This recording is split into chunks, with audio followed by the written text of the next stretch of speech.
আসসালামু আলাইকুম সবাইকে।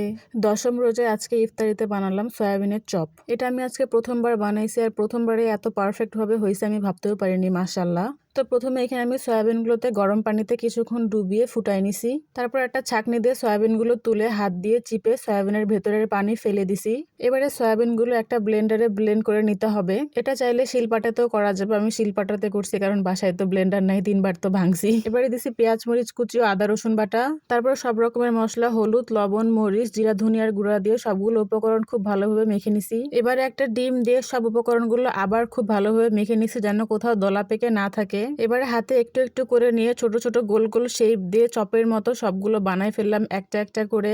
মাশাআল্লাহ, বেশ অনেকগুলোই হয়েছিল কিন্তু। এবারে কড়াইয়ে তেল একদম গরম করে একটা একটা করে চপ দিয়ে 7 থেকে 8 মিনিট মিডিয়াম টু হাই হিটে একটা একটা করে উল্টে পাল্টে লালচে বাদামি রঙের করে ভেজে নিয়েছি। এই তো ব্যাস হয়ে গেল দারুণ মজার সয়াবিনের চপ। এর স্বাদ একদম মাংসের চপের মতো, আর খেতেও মাশাআল্লাহ বেশ মজার ও স্বাস্থ্যকর। তো কে কে সয়াবিনের চপ খেয়েছেন অবশ্যই কমেন্টে জানাবেন কিন্তু। আসসালামু আলাইকুম, আল্লাহ হাফেজ, ভালো থাকবেন সবাই।